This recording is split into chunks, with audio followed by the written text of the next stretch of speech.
we're recording this on a live stream. So let's give the people what they want, which is Divi. All right. So Nick, you know, the conversation today is about masternodes, and we've seen an interesting shift in terms of what has existed over the course of the past 4 or 5 years. The looseness that we've seen inside of test nets, pretty much across the globe. About 2.5 years ago, you could pretty much pop onto, you know, any Twitter thread about 50% of the cryptos out there, and it's like, oh my God, test net's leaking. So what are your current thoughts on the state of the masternode, I guess you would call it, landscape today? And what are the, you know, like, what projects are you most interested in terms of the perspective of how the technology of the masternodes are being used? Yeah, I mean, the masternode landscape's definitely changed quite a bit over the past 2 years, as most of you know. Initially, it was booming, right? Everybody was hopping into this new way to earn crypto because it required basically no hardware effort, at least. There was obviously a technical barrier that people had to cross, which of course is what we built to solve for at Divi, but it's kind of lost its luster as far as the industry is concerned.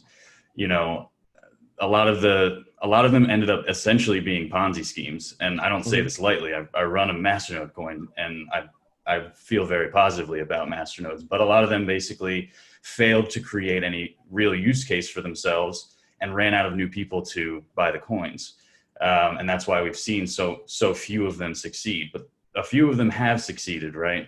I've seen incredible implementations of Lightning networks, of VPNs across masternodes.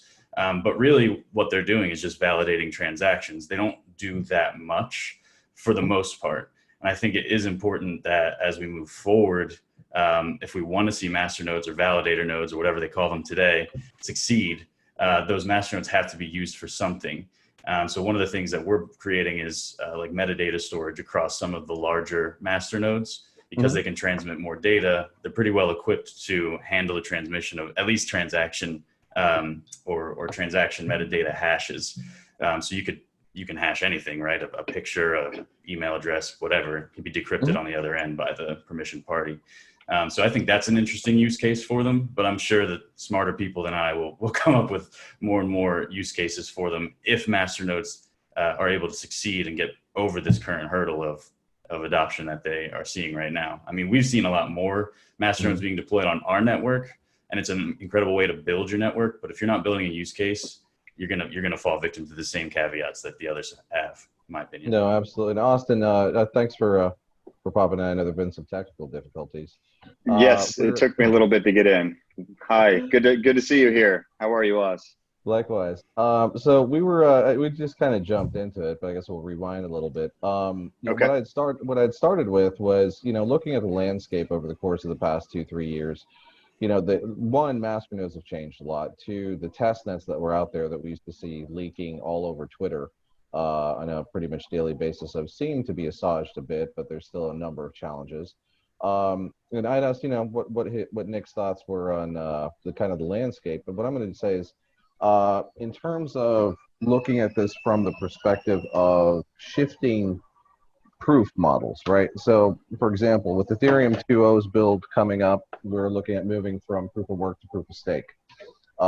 With some of the shifts that we're seeing with peak Hyber on Ethereum, we're looking at potentially moving into even secondary or tertiary methodologies that could be utilized, and we may see another halving event that had, you know, yielded us Ethereum Classic previously. What are your thoughts in terms of, you know, just that current state of masternodes with Ethereum, and what are your thoughts on the state of the landscape in general? Yeah, sure. So I will say that the landscape in general, as Nick mentioned, is ever evolving, but it is definitely come a long way since the beginning. And of course, I think most people know Dash as like the grandfather of masternodes, you know, and there was a lot of success there. And I think, you know, the real benefits are not only what we're talking about here. The topic, I believe, was on the additional income possibilities from running a masternode and the Mhm. financial incentive to do so. But I think maybe even more powerful are some of the transactional things that you can do there, privacy as well. Obviously, voting and governance are huge for masternodes, and doing it also in a private and secure way with the right channels. So I do believe that we've come a long way, but I think there's still a long way to go. And in the green room, we were having a conversation about one of those things that I think is going to speed everything up is the launch of the new Fed wallet and the USD stablecoin, because that is, now that Brian Brooks has left Coinbase and he's now comptroller of currency, I think that's a good foreshadowing that it's coming sooner than we thought. And I think that's going to be great for not only masternodes, but liquidity overall for Bitcoin and every other currency out there. So I think it's looking good. And as far as Ethereum masternodes, I am not super apprised of the latest developments. So I'll just say that there's work to be done there, and I encourage everybody to keep building and keep trying as we all get there. But the adoption is going to really force the hand to speed that up. So once, let's say, you know, the Fed wallet launches and this USD stablecoin is out there, and instantly 350 million American citizen wallets are created in compliance with that. I think the global liquidity is going to be huge. And I do think the masternodes will evolve rapidly due to that as well. And there'll be a lot more incentives, especially from the younger creative people. I have a kid myself, he's only almost 2, but I was talking to another father recently, and his kids were doing some really interesting things with mining using video games, and were able to buy things at vape shops that normally they wouldn't be able to buy because they didn't have cash, but they walked in with their phone and with Bitcoin on it and were able to buy vapes and kind of dupe the system because they were playing video games. And they didn't even get Bitcoin from the game. They got some other random coin from the game itself and converted it into Bitcoin, put it on their phone, and then were able to shop with it in the real world. So once those kids get deeper and deeper, so I'll stop there. But yeah, I think it's we're in a good place. Brokerage at age 4. Yeah. Right. So Mahfad, as someone who has administered masternodes, owned masternodes, written about RAM, written about your propensity of liking and disliking different aspects of the industry, and also understanding how we've gone from leaky test nets and, you know, into, I guess, kind of a landscape that's reasonably stable, but could use a lot of help, and also taking into context Austin's comments in terms of the USD that's coming out. What are your thoughts on where the landscape is today and where we're going? And what are some of your favorite projects right now? Well, so basically my dream is someday I would want anyone to be able to get Bitcoin for doing stuff on the internet. That's what got me into crypto, even before Everpedia started doing anything crypto related. The reason I started investing was because for Genius, I always felt weird that we run on volunteer labor. And I even tried some things to get micropayments started on Genius. I started something called Cash Genius, where I wanted certain editors who want to work for money to like do certain specific tasks. And then editors got mad that like I had denied their Cash Genius projects. They created a big furor over it. And Tom got very mad at me. Tom was like, this proves this thing I read in this startup book that says like, if you pay them, they think of it as work. That's the Silicon Valley mentality. You know what, that used to be the social media mentality. It was 10 years of like, oh, we're doing this for free and love. And I was like, no, you're just being exploited. Yeah, well, so I heard Ron Conway one time personally gave the Rap Genius founders and I the story of Kanye's first tweet, where Kanye was performing at like the Twitter launch party or something, and they basically forced him to do his first tweet. And he was like, no, I don't want to do this. Like, I don't want to start using this thing unless they pay me or they give me something. And they're like, no, you're performing at the party, that's enough, you have to start tweeting. So they basically forced him to do his first tweet, and then he became hooked. Like for a while Twitter was like Kanye was like the prophet of Twitter. So that's kind of the thing that got me into it. And then with Everpedia, the crypto integration has made it really difficult to use sometimes. But now, basically, my test of Everpedia is every day I've got rappers hitting me up. They're like, how can I be famous? Mhm. I'm like, put your lyrics on Genius and put your bio on Everpedia. And for a while there, they were like, hey, my lyrics on Genius were great, but my bio on Everpedia, it said my edits were rejected. But it's because we had a bug. But now the bug is gone. For a couple of months now, the site's been working. I'm so bad at crypto. I'm a big hodler, but I'm so bad at crypto that I still have to sign in to Everpedia, not with my wallet. I sign in using Facebook. Oh, there you are. And we have again, different layers of utilization across different aspects of the market. Yeah, I mean, the idea is someday it should all just be invisible, right? That's the dream, is that someday. But like my IQ token, full transparency. I'm sorry. I think full transparency is the dream. But you know, until we can get to like, in my personal opinion, is until we get to like an OSI 7-layer model for the operation of these nodes and the data networks that underlie them. Because right now you've got stuff like Lightning, but there's nothing interconnecting. There's no high-speed transport, and there's also no high-speed exchange in between tokens. And so maybe that's a good sort of second question, and I'll just kind of open it to the panel. What do you think is necessary from the changing landscape as we're going from, you know, proof of work to proof of stake on a lot of major projects, and that having cascading impacts on probably easily 500 different alts just to start? Ethereum is one, but we've seen a couple others out there. What's your market perspective in terms of where we're going to be going inside of the next year, and what do you think that's going to do for both developers and investors inside of the space? Well, I mean, from a protocol perspective, I suppose, I mean, it's clear that, you know, proof of work is flawed in its ability to scale, right? We've seen that already. And if what Austin says comes true, and 350 million people do start using crypto wallets, if even a fraction of them begin to use Bitcoin on a daily basis, we'll see it slow down to essentially a halt. So I think that the projects that have foresight are launching with proof of stake as it is, or doing what Ethereum is doing and attempting to transition to proof of stake. I think that said, it's relatively untested, right?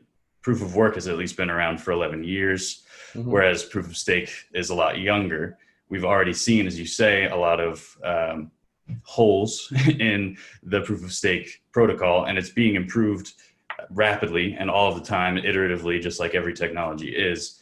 But I still feel like we're a little bit early. So it does worry me that, you know, you say a year's time, it can probably handle it, but I think we're going to be sort of, as Vitalik says, changing the wheel as the car is moving. Yeah. But that said, there's a lot of brilliant people working on this technology, and I have a lot of confidence in that.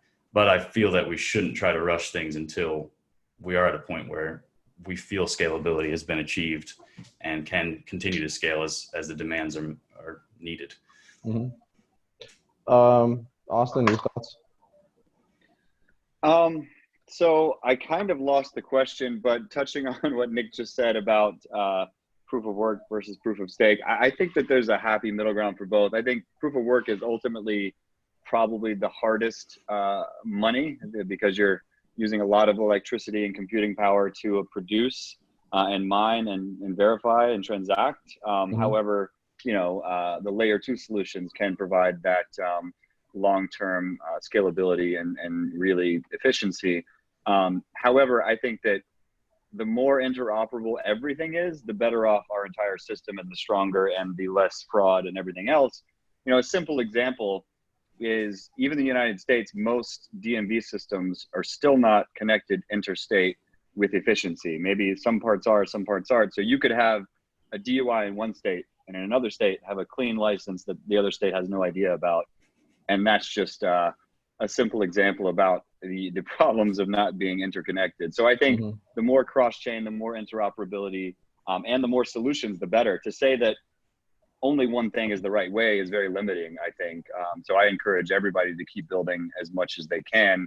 And I lean a little bit towards Maboud's perspective, where I'm so busy building and creating and doing all these things that I am not sitting here running a bunch of master nodes and doing Bitcoin mining all day long. You know, I love all the ideals of crypto and the technological solutions. My background is engineering. However, the position I found myself in is building companies and scaling and, you know, bringing people in and things like that. I'm not, I'm no longer in the lab anymore. I was once a material scientist just in the lab for a long time, and I've broken out of the lab and building companies is the thing now. So I'll say that, you know, I didn't know the question, but I did just say a bunch of things, and hopefully that answered the question to some degree. I think that's reasonably good. Well, I might just add on to that and throw it over to Mabod. You know, we're talking, I think, a mixture in between master nodes and just next gen DLT technology coming into a variety of different places, and the utilization of node architecture inside of systems that have never had this. They've never had some sort of oracle serving in between, you know, multiple agencies even. The United States government is planning on launching a blockchain solution starting in 2021, coming down from OMB. I know that because I'm working with the Council Exchange. The IBM Hyperledger solution with Stellar is basically starting to look at solidifying how cross-border transactions happen in between banks in Europe. And from the perspective of looking at this from what we've got in terms of the traditional node landscape, which is, you know, we've got proof of work, proof of stake, but we've got all these other models that are out there that can come in from a DLT perspective in terms of validation, verification, and really what Austin, what you were talking about is how do you do these handshakes in between just a ton of systems, and in many times systems in the state of New Jersey that are coded in Fortran, 60-year-old technology that's, you know, running their payroll systems. So what are your thoughts in terms of the extensibility of this technology kind of coming into areas where we really could use it to fix governance, to fix data systems, to fix, you know, just asymmetric things that are not connected? Mabad? That I mean, so there's a lot about blockchain that I don't really know. Like the main thing that I'm interested in is just dApps and creating a way to share the wealth of the internet.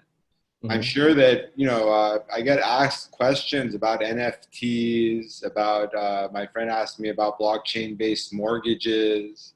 I really don't know how that stuff would work, because the one thing that I would be worried about is if like we put all of the most important stuff on the blockchain, like someday it's got to go there, but it's got to be really, really secure for us to put all the most important stuff on the blockchain. So, but for the kind of stuff I'm interested in, we don't need it to be super, like no one's got to be that worried about their IQ getting hacked. Mm-hmm. It's more just a way, because think about how it is right now with the centralized internet.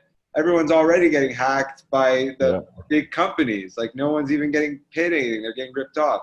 So like now on Everpedia, I used our Facebook sign-in where Everpedia keeps track of my tokens for me. Mm-hmm. And it's only the tokens I've gotten since we switched over to crypto. So it's 2 years worth of edits. And I do a lot of edits, but I don't do that many edits. Like, you know, at this point, I'm an old guy. So a lot of times, like if I have a good idea for a page, I give it to someone else in the community to get started. But we just added in the redesign that it tells you how many dollars of IQ you have. And I have about $110 of IQ. So that's pretty legit.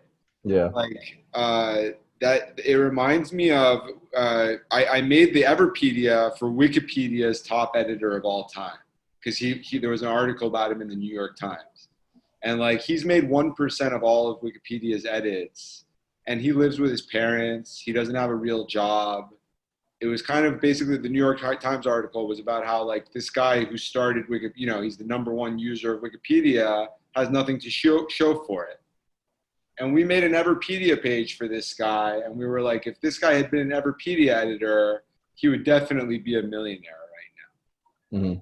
And it's true. Like, you know, aside from the fact that we hire the top community people, like, you know, it's still even decentralized, it's quasi-centralized.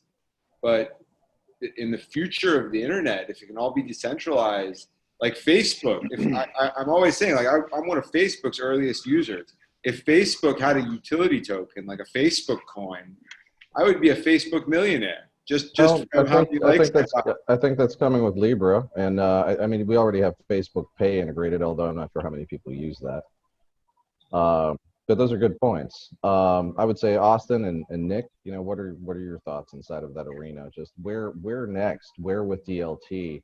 Where does this technology take us in terms of like all these different systems? And Mabad makes excellent points in terms of what the utility cases are for people coming in, because there's that whole acceptance curve, that Sure. action curve that has to happen. But I think there's Yeah. the technology systems that still could benefit. So I'll say that I think it comes, and the adoption and the growth and the scaling all comes when we really hit something outside of the financial system. So yes, PayPal, Venmo, Fed Wallet, all that's great for on-ramping and liquidity, but then how do we use it in our daily lives? So one thing that I'm working on, I'm a co-founder on a project called Community Electricity, and it's with the city of Los Angeles. We had a $9 million grant that was just awarded on May 13th. So this has been years and years and years in the making, and I didn't start it, but I joined it recently in the past couple of years, and I've been building it stealth, and we finally just like made it public. So basically, this is in Los Angeles, in California, 5th largest economy in the world, and we're building an incentive model for everyday citizens to basically get paid to live more green, because in cities like Los Angeles, if we don't start doing that, nobody will be living there like 12 years from now, right? It's going to be so bad, the pollution. It's already so bad that almost 70% of Los Angeles is disadvantaged, meaning not by income or other things, just by environmental causes. So environmentally disadvantaged, meaning that we have to clean those areas up because it's very unsafe to live there for extended periods of time. And that's my city. So I really want to focus on that for now, and then scale it to every other city that needs it. So anything from just reducing your power usage at home, you earn money, but walking, biking, everything you do, like it's going to be very granular. So this system's in place. The first pilot's 50 homes, and then we go to 1,000 and scale up from there. So this is the largest blockchain energy pilot on the planet that I know of, and it's in Los Angeles, approved by the city and with some of the largest energy companies in the world. So I'm pretty excited about it. I think this is how I can contribute to pushing everything forward, not only from a technology standpoint, from an adoption standpoint, because essentially the users are just going to be using a simple smart app, and it's not even really going to be a DApp. It'll just be an app. Like, sure, the back end is going to be a financial exchange and a lot of other things that tie into hardware and nodes. Each home or each unit is going to have a node running, but they won't know any of that unless they really want to. What they're going to know is, hey, I earned an extra $30 today by living a certain way versus, you know, the old way. So that's how we're going to force the city to get cleaned up, is giving people that incentive. And that's how Bitcoin took off. People had an incentive to mine and join the network and be a part of it. And that's the same thing we're doing, you know, with the city. So. And Nick, where are you guys sitting inside of all of this? So I'll give like a material example, right? We talked about interoperability of financial systems, of any system, right? One of the issues in healthcare, for example, is the fact that the patient data can't really be exchanged interoperably between healthcare providers. And this is due to a crap ton of regulations that limit them from doing this. And a lot of them have to do with privacy compliance.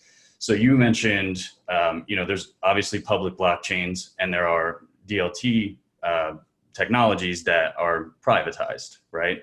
So I kind of envision a world where the healthcare companies or the insurance companies are storing their patient data on these privatized DLTs and exchanging hashes between each other on the public blockchain. So let's say you use the Masternode network to exchange the metadata hash across whichever companies, say Blue Shield to you know, Pfizer, whatever. Using that, it's just a hash. It doesn't mean anything to anyone except the people on either side of the transaction. And they can use their decentralized ledger technologies on either end to decrypt or encrypt that data, presumably on on the permissioned end. So I feel like that's kind of where these proof of stake or masternode networks need to go to utilitize. That's just one use case, but I'm sure there's hundreds of others, whether that be in voting or other technologies that require, like even what Austin said, DMVs, right? Sharing and exchanging what is meant to be private data across a public landscape. And again, as Mabod said, it has to be encrypted and secure. This is one way that could be potentially achieved. It's just an idea, but that's kind of what That's a good idea. And well, I'll throw another one. It's just kind of a wild card in. So I don't know if you've seen the news in Georgia recently, but what they're suggesting is that the state is going to DNA test everyone before they allow them to basically re-engage with society. So the question you have is, what database, what agency, and do you really trust, unelected civil servants with that scope of data? And just kind of looking at these as the upcoming problems that we have. I mean, what are some of your thoughts in terms of the implementations that could be coming from, Austin, you got some great use cases. Mabod, you have some great use cases. Nick, we know what Dibby's doing. But what are your thoughts in terms of where some of this really should start converging in between what we have from like that public-private technology perspective and the blockchain world? I mean, the beauty of blockchain is that it enables trustlessness, right? So if that unelected official or just healthcare provider at the DNA testing site or harvesting site, whatever it is, it sounds really scary, but what do they actually need to know as a healthcare person taking your blood? All they need to know is the answer, yes or no. And really, they don't even need that. All they need to do is take the sample, put it in a machine that analyzes it, and that machine sends the encrypted data to whichever database or blockchain that it needs to establish your trust in the world. And you can now go out and, eat at restaurants and stuff like that. So really, if we were able to completely obfuscate all of this information and data, and just transmit the hashes or transmit the encrypted information across borders, across state lines, wherever, and purely give the information that is needed at the state of exchange, I think that a lot of this stuff can be done without invading our privacy. And I think that blockchain actually is an amazing use case for doing just that. Mabod, what are your thoughts? So I'm not a coder or anything, but I'm kind of a futurist. I'm a technologist. That's my job. I basically am out here trying to get people to embrace technology and love technology and trust technology. And one of the hard parts is whenever there's technology, like take self-driving cars. Right now, when you talk to the public about self-driving cars, everyone's like, oh my God, self-driving cars are going to get into so many accidents. I don't know if I would ever trust the self-driving car to drive me. So my job is I kind of have to be like, dude, look at how many car accidents non-self-driving cars get into. It's not like it can get any worse. There's millions of us dying already. So maybe this can actually make it better. So I think it's the same deal with blockchain, like blockchain for voting, blockchain for mortgages. People are going to say, well, what if the blockchain technology screws up? So you have to tell them the low tech world screws up too. With voting, you've got all this voter fraud. My friend in Brooklyn, Paperboy the Prince, is running for Congress, and the officials aren't handing, when people go to the voting stations, they're not handing them the second page of the ballot that has his race on it. So there's fraud going on in my neighborhood, literally. And with the guy, my friend who's a realtor, who was asking me about mortgages on blockchain, there's a lot of problems with legal titles. There's fraud. There's, someone dies and then the trustee screws up, submits incorrect documents. So basically, I'm a marketing person, and in the marketing I'm trying to do for like the higher tech, higher sensitivity uses of blockchain is I'm out here trying to just tell people that the system we have already has a lot of fraud, a lot of mistakes. So hopefully if we trust the technology can actually make it better. It's still not going to be perfect. There's going to be hacks, there's going to be fraud there too, but it can make it a lot better. That's a good point. I mean, I think if we look at it from a bell curve improvement perspective, that's at least getting us, call it 60, 70% of the way there. I think the remainder is to be seen with the way the technology evolves. And Austin, And anything to add to that? quick touch on one thing Mawad said about driving as well. I think it's part of the, a lot of people, it's part of the ego conversation, because people are like, well, that's my right. I like driving. I want to drive. They're like, well, what if you gave up that and you could save 1 million lives over your lifetime, as long as everybody else did it too? I think there's ways to convince people with data and with research and with not to play on their conscience, but to just prove them with facts that yes, you can drive maybe when you're outside of the city and you want to drive in the open ways, maybe that's safer. But when you're in the city, it's much safer, and it should be mandated that if you have a self-driving vehicle, then you should be compliant by turning that feature on and getting into that lane, because you're going to save a lot of lives and time, and you're going to be able to work. I mean, I don't love driving. I like working while the car is driving me or someone's driving me, and that's way more efficient. But I also do understand the logic of, yes, some people want to drive, especially a fast car in the open, down the PCH or something. Not that that's the safest place either to go fast, but there's got to be some happy middle ground where we really are smart about the way that we're living life, and see the benefits from allowing technology to take over. And the argument that it's taking jobs away from truck drivers and things like that. Well, no, I mean, the same driver can be sitting in that same car for scheduling and security purposes and a lot of other things, but he doesn't have to sit there and hurt his back all day by sitting in a certain position and his or her back, whatever it is. There's a lot of benefits if you look at it with a positive outlook, and the time that it frees up, and especially with the logic of, your own car. If you had a car if you're an Uber driver, now you don't even have to be in the car. Maybe eventually you won't have to be there, and you can be doing something else while your car is making you money. So the same thing. So anyways, I'll digress now. No, it's interesting points, but I mean, I think that raises two interesting questions, especially with, the recent protests that we've had. You touch on two questions there that I always raise, and one is the issue of the digital divide. Okay, so we've got about 40% of America that are the have-nots, that don't have necessarily access to anything from high-speed bandwidth to Wi-Fi. And at the same token, things like smart cars, which obviously are going to have to use some sort of node or distributed node architecture to manage these types of things. Not everyone's going to have the money for that. Not everyone's going to have the accessibility for that. And there's about a 40-year spread worth of vehicles that are on the road. So I think those types of considerations may be something that's a phase in. The same thing with trucking. There has to be retraining, I think, for a lot of these types of things. Of course. And I think there just needs to be visibility that we raise around those types of issues. But maybe, that's a good question to kind of like move towards a little bit of a closing on. What are your thoughts in terms of how we can leverage this technology to start disrupting the digital divide?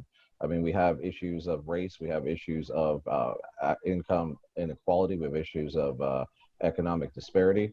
But what are ways that we could start leveraging this technology to actually do something a little better? So I'll jump in real quick and say, as far as transportation goes, one of the easiest ways is that if you happen to be lucky enough to live in a big city, that's probably the first places that will have these kind of subsidized new systems where there's going to be a lot more, not only, yes, like there's already subsidies for public transportation, but there's going to be fleets of electric vehicles that are self-driving going around town, and you'll be incentivized. You can potentially even make money with the systems that I've described before by taking those options instead of driving your own carbon producing car. And maybe you don't need to waste money on that car anymore that you're making a monthly payment on and buying gas for. So I think there's a lot more intelligent ways of living, EV shares and things like that, where we create those incentive models. And, unfortunately and fortunately, it's going to be in the big cities first, but eventually that'll be, everywhere. And most people do live in cities around the planet. Like the majority of humans live in big cities. So I think it will have a dramatic impact, not only on the environment, but on people's livelihood and well-being and quality of life. Yeah, I mean, crypto is, in my opinion, like the opportunity to transfer wealth from the top 1 or 0.01% to the rest of the world. You know, we've already seen that its adoption in Latin America is far outpacing some of the rest of the countries or regions of the world. You know, we've enabled at Divvy things like WhatsApp staking, where you can stake with just one Divvy even. You don't have to even meet the minimum staking requirements. So you don't even need a computer. And everyone, for the most part, has a mobile phone. Most of them have smartphones, right? So crypto, and especially staking and masternodes, because there is no hardware requirement, does enable people to begin to take control of their ability to earn money, or earn crypto in this case. And that small amount of crypto even can be life-changing to people in those parts of the world. And that's how you start to create new economies and new middle classes and new breeds of individuals that can actually run their own life and sort of dictate their future.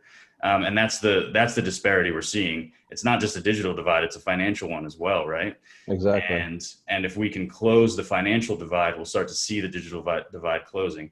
And I hope we see that in my lifetime. It may not happen, that we are all, you know, in self-driving cars that don't even have steering wheels or whatever, but we are sort of at the forefront of it. And if we make the right choices, as we're building companies like Austin and Mabodar and myself, and try to empower communities and provide services and technologies that empower people, I think that we will see an incredible change societally over the next, 10 to 20 years.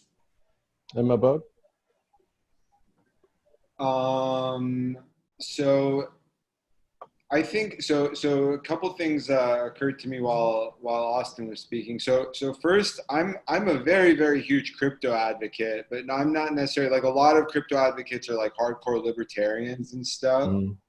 I used to be a libertarian when I'm young, but at this point I think there still needs to be some government centralization. I think that like the same way that, so America is not capitalism.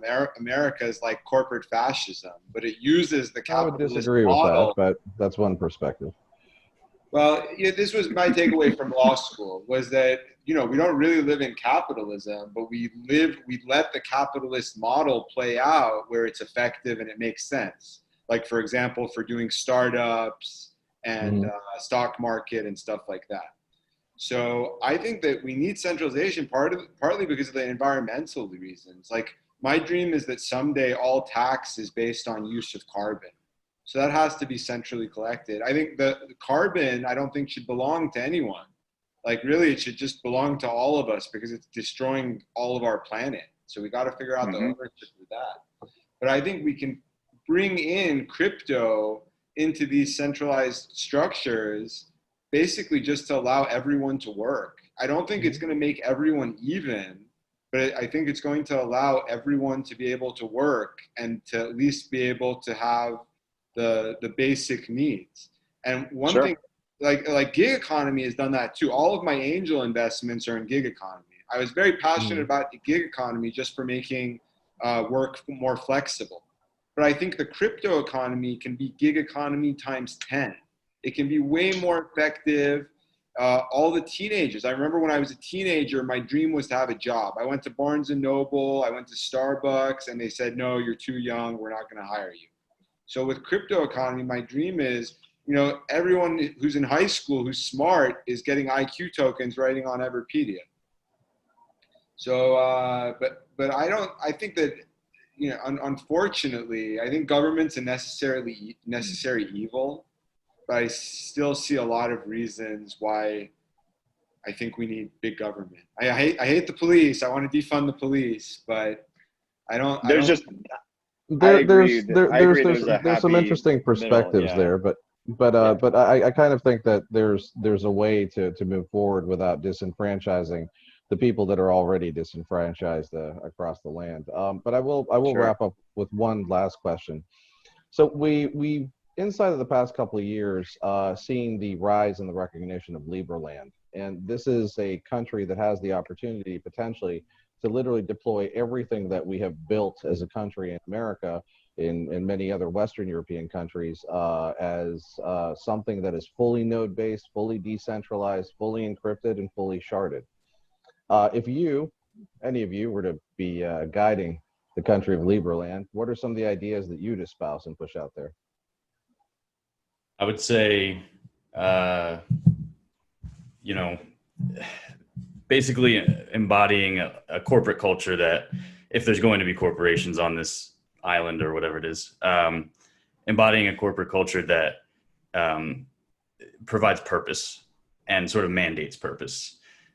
So your company has to establish what it is meant to do, how it influences not only the economy, but the society of Liebherr Land in this case.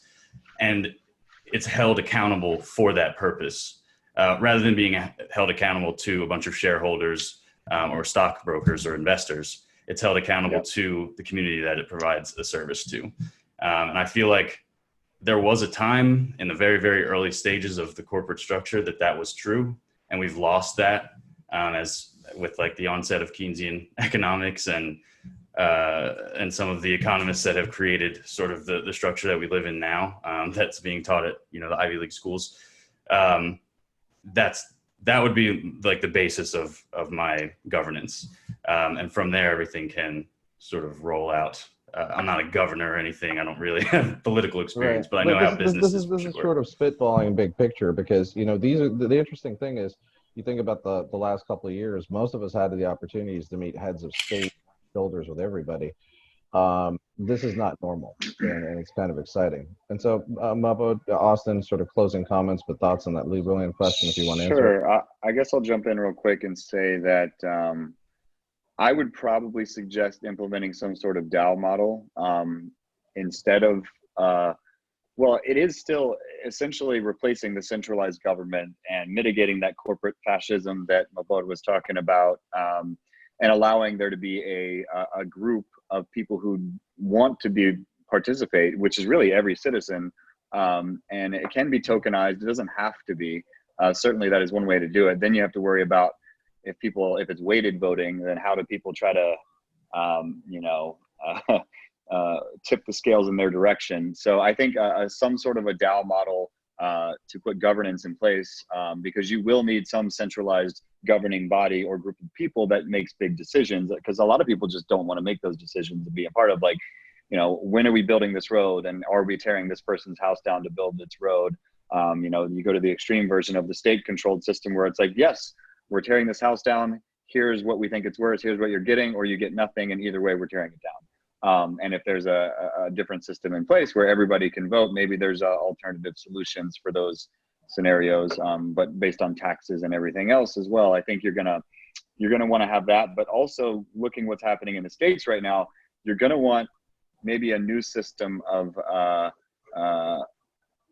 policing the people, and maybe a way that is more interactive with the people, where things can change quickly to avoid those types of situations that just happen. And of course, it was much worse because everybody was just locked up with all this pent energy for many months, and that just allowed for this eruption, because really bad things were happening, and it was public, and then everybody just, outraged, looting and rioting. Certainly the protesting, absolutely, that gets the point across, but the looting and the rioting certainly didn't help, because then the troops came in, and then we're all worried about the biggest weapons in the room pointed at our homes, So my street almost in Santa Monica, there was cars on fire, main streets right in front. That's where the cops were facing off. There center of New York shots fired. Yeah.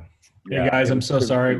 We unfortunately are completely out of time, over by a few minutes here. I really didn't want to interrupt, but yeah, we have all good. to. Sorry, I'm rambling. Maba, do you want to give really a quick 15-second closing thought? Yeah. I'm not a utopian. Two books that have a lot of influence on my political thinking are Howard Zinn and Edmund Burke. And it's the whole steam valve model, where, there's still going to be evil in the world, but maybe there can just be not revolutions, but like these quiet insurrections that make the evil a little bit less bad.